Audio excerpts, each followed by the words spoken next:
আসসালামু আলাইকুম বন্ধুরা, জাতীয় বিশ্ববিদ্যালয়ের একটি গুরুত্বপূর্ণ আপডেট ভিডিওতে তোমাদের সবাইকে স্বাগত জানাচ্ছি। বন্ধুরা, জাতীয় বিশ্ববিদ্যালয়ের সাধারণ অনার্সের মতোই আরেকটি অনার্সও কিন্তু রয়েছে, সেটার নাম প্রফেশনাল অনার্স। যারা জিপিএর কারণে হোক, ভর্তি পরীক্ষার কারণে হোক, স্কোরের কারণে হোক, নানা কারণে জাতীয় বিশ্ববিদ্যালয়ের সাধারণ অনার্সে চান্স পাওনি বা পেলেও শক্ত অবস্থানে নেই, একটু বিশ্বমানের ডিগ্রি অর্জন করতে চাচ্ছ, ভালো কোনো সাবজেক্টে পড়তে চাচ্ছ, প্রাইভেট বিশ্ববিদ্যালয়ে পড়ার মতো সামর্থ্য নেই, তবে সেই সাবজেক্টগুলো প্রেফার করছো এবং ইংলিশ মিডিয়াম সহ পরবর্তীতে বিদেশি উচ্চশিক্ষার নানা বিষয়ে তোমার পরিকল্পনা রয়েছে, তবে কিছুটা অল্প পয়সায় এবং কনভিনিয়েন্ট কোনো প্রতিষ্ঠানে, তাদের জন্য হতে পারে জাতীয় বিশ্ববিদ্যালয়ের প্রফেশনাল অনার্স কোর্স। আজকের ভিডিওতে 2025 সালের প্রফেশনাল অনার্স নিয়ে বিস্তারিত আলোচনা করব। একটি ভিডিওর মাধ্যমে তোমরা সকল তথ্য জানতে পারবে, তাই ভিডিওটি শুরু থেকে শেষ পর্যন্ত দেখার অনুরোধ করছি। প্রথমেই অনেকের মনেই প্রশ্ন আসতে পারে, ভাইয়া প্রফেশনাল অনার্স আবার কি?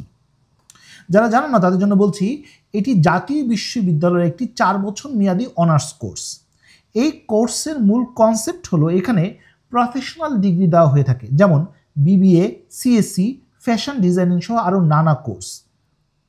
এই কোর্সের প্রশ্ন, সিলেবাস, পরীক্ষা এবং সার্টিফিকেট জাতীয় বিশ্ববিদ্যালয় থেকে প্রোভাইড করা হয়। প্রফেশনাল অনার্স কোর্স সরকারি কলেজে বা প্রতিষ্ঠানে পড়ানো হয় না, শুধুমাত্র প্রাইভেট প্রতিষ্ঠানে পড়ানো হয়ে থাকে, তাই এখানে খরচটা কিছুটা বেশি, তবে প্রাইভেট বিশ্ববিদ্যালয়ের তুলনায় কম।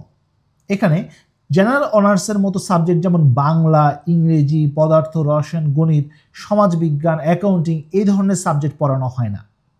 প্রাইভেট বিশ্ববিদ্যালয়ে লাখ লাখ টাকার কোর্স তুমি এখানে প্রাইভেট বিশ্ববিদ্যালয়ের তুলনায় কম টাকায় সেরে নিতে পারবে। এই ডিগ্রি অর্জন করার পর বিসিএ সহ যে কোনো সরকারি, বেসরকারি, কর্পোরেট এমনকি বিদেশি উচ্চশিক্ষা এবং জবের জন্য আবেদন করতে পারবে। তাই যারা সাধারণ অনার্সের চান্স না পেয়ে জিপিএর কারণে হোক, ভর্তি পরীক্ষার কারণে হোক বা অন্য যে কোনো কারণে হোক আবেদন না করতে পেরে বা চান্স না পেয়ে হতাশ, আর প্রাইভেট বিশ্ববিদ্যালয়ে পড়ার মতো সামর্থ্য নেই, তারা এই কোর্সটি করে দেখতে পারো বা চিন্তা করতে পারো। প্রফেশনাল অনার্সে আবেদন করার যোগ্যতা, এখানে বাণিজ্য, মানবিক, ব্যবসা শাখার সকল শিক্ষার্থীরাই আবেদন করতে পারে। যাদের এসএসসি বা সমমান 2020, 21, 22 এবং এইচএসসি বা সমমান পরীক্ষা 22, 23, 24 রয়েছে, তারা এখানে আবেদন করতে পারবে। তার মানে মোটামুটি দেখতে পাচ্ছ যে 3 বছরের যারা পাশ করেছে সে সকল শিক্ষার্থী এখানে আবেদন করতে পারছে। এটা কিন্তু বড় সুযোগ। তোমরা দেখতে পাচ্ছ এখানে মাত্র 2.50 নিয়েই আবেদন করা যায় এসএসসি এবং এইচএসসিতে, সবার জন্যই সেম, এবং চতুর্থ বিষয় সহ গণনা করা হচ্ছে। তার মানে খুব অল্প জিপিএ নিয়ে কিন্তু এখানে আবেদন করার সুযোগ রয়েছে। যারা ইতিমধ্যে কোথাও ভর্তি হয়ে আছো তারাও আবেদন করতে পারবে, যারা প্রফেশনাল অনার্সে চান্স পেয়েছো তারাও আবেদন করতে পারবে, কোনো সমস্যা নেই। যারা এখনও কোথাও ভর্তি হতে পারেনি তারা তো অবশ্যই আবেদন করতে পারো, আর যারা ভর্তি হয়ে ভর্তি বাতিল করেছো তারাও কিন্তু এখানে আবেদন করতে পারবে। অনেকেই প্রশ্ন করতে পারো, ভাই প্রফেশনাল অনার্সে কী কী সাবজেক্ট রয়েছে? এখানে মোট 12টি সাবজেক্ট রয়েছে। এর মধ্যে কিছু সাবজেক্ট রয়েছে যেখানে সবাই আবেদন করতে পারে, সেটা আমি প্রথমে আলোচনা করছি।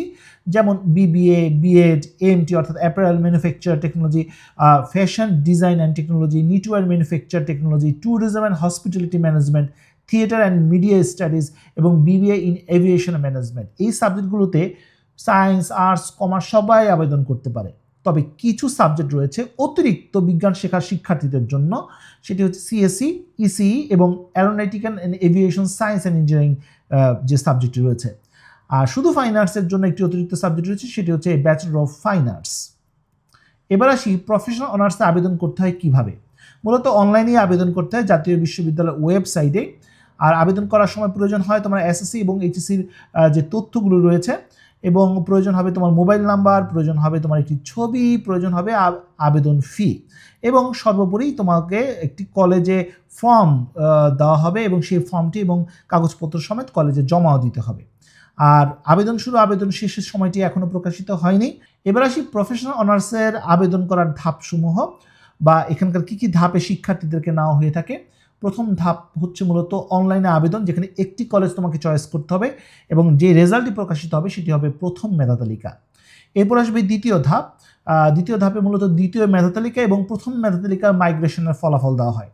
তৃতীয় ধাপে মূলত কোটা তালিকা এবং দ্বিতীয় মেধা তালিকার মাইগ্রেশনের রেজাল্ট দেওয়া হয়। চতুর্থ ধাপে মূলত হচ্ছে প্রথম রিলিজ স্লিপ, যেখানে 3টি কলেজে আবেদন করতে পারবে। সাধারণ অনার্সে 5টি কলেজে আবেদন করা যায়, কিন্তু প্রফেশনাল অনার্সে 3টি কলেজে আবেদন করতে দেওয়া হয়। পঞ্চম ধাপে দ্বিতীয় রিলিজ স্লিপ এবং এখানেও একাধিক আরও 3টি কলেজে আবেদন করার সুযোগ দেওয়া হয়। আর যে সকল শিক্ষার্থী আবেদন ফি জমা দেয় না তারা এই প্রক্রিয়ার সাথে যুক্ত থাকতে পারে না। অনেকেই প্রশ্ন করতে পারো ভাইয়া ভর্তি পরীক্ষা হবে কিনা? ভর্তি পরীক্ষার ব্যাপারে কোনো আপডেট পেলে ইনশাআল্লাহ জানিয়ে দেব। এবার আসি প্রফেশনাল অনার্সের সিলেকশন কিভাবে হয়। প্রথমে তো অবশ্যই ভর্তি পরীক্ষাটা যদি হয় সেটাকেই কনসিডার করা হবে, এরপর জিপিএ দেখা হয়, এরপর নম্বর দেখা হয়, এরপর বয়স দেখা হয়। যার বয়স কম তাকে এগিয়ে রাখা হয়। অনেকেই প্রশ্ন করতে পারো ভাই এখানে কোটা রয়েছে। হ্যাঁ, কোটা রয়েছে, এটা গত বছরের তথ্য। এই বছর অবশ্যই কোটার ব্যাপারটা পরিবর্তন আসবে। মূলত গত শিক্ষাবর্ষ মুক্তিযোদ্ধার সন্তান নাতি নাতির ব্যাপারটি ছিল, এবার শুধু সন্তানের ব্যাপারটাই আসবে। আর অবশ্যই আমি আপডেটটা দিব। এছাড়াও পুচ্ছ কোঠাও কিন্তু রয়েছে। প্রফেশনাল অনার্সে গ্রুপ অনুযায়ী আসন কেমন রয়েছে? বন্ধুরা, সারা বাংলাদেশের বেসরকারি কলেজগুলোতে এই প্রফেশনাল অনার্স পড়ানো হয়, তবে আসন বন্টনের একটা বিষয় রয়েছে। বিবিএ কোর্সটির জন্য মানবিক ও বাণিজ্য শাখার জন্য 15% করে আসন বরাদ্দ রয়েছে, বাণিজ্যের জন্য 70%। বিএড মূলত হচ্ছে মানবিকের জন্য 40, বিজ্ঞান 20 এবং বাণিজ্যের জন্য 40। এএমটি, এফডিটি, কেএমটির জন্য হচ্ছে মানবিক 40, বাণিজ্য 40, বিজ্ঞান 20। সিএসসি, ইসিই, টেক্সটাইল এগুলোর জন্য শুধুমাত্র বিজ্ঞানের জন্য 100% আসন বরাদ্দ থাকে। বিএফের জন্য শুধুমাত্র যারা চারুকলা শিক্ষার্থী তাদের জন্য 100% আসন বরাদ্দ থাকবে। টিএইচএমএস এবং টিএমএস এই সমহারে বণ্টিত হয়। এভিয়েশন ম্যানেজমেন্ট মূলত মানবিক ও বিজ্ঞান শাখার জন্য 15%, বাণিজ্যের জন্য 70%। Aeronautical and aviation science and engineering বিজ্ঞানের জন্য 100%। প্রফেশনাল অনার্সে রেজিস্ট্রেশন করতে কত টাকা প্রয়োজন হয়? মূলত এটা ভর্তির সময় প্রয়োজন হবে। এই অ্যামাউন্টগুলোর সাথে মূলত যে কলেজে তুমি ভর্তি হচ্ছ বা যে ইনস্টিটিউশনে ভর্তি হচ্ছ তাদের অ্যামাউন্টটাও যুক্ত হবে। এটা ছিল গত শিক্ষাবর্ষের আবেদন করার তারিখগুলো। তোমরা দেখতে পাচ্ছ জুলাই মাসে গত শিক্ষাবর্ষে শুরু হয়েছিল। এবার যেহেতু বিভিন্ন কারণে লেট হয়েছে, দ্বিতীয় মেরিট এর মাঝামাঝি সময় বা দ্বিতীয় মেরিট শেষ হলে প্রফেশনাল অনার্সের আবেদন কার্যক্রম শুরু হবে। যখনই আমি আপডেট পাবো, এই ব্যাপারে তথ্য পাবো, তোমাদের জানিয়ে দিব। তোমাদের শুধু একটি কাজই করতে হবে, আমার চ্যানেলটি সাবস্ক্রাইব করে রাখতে হবে। তো বন্ধুরা, যে পর্যন্ত সবাই ভালো থাকো, সুস্থ থাকো। দেখা হবে আগামী কোনো ভিডিওতে। সে পর্যন্ত আল্লাহ হাফেজ।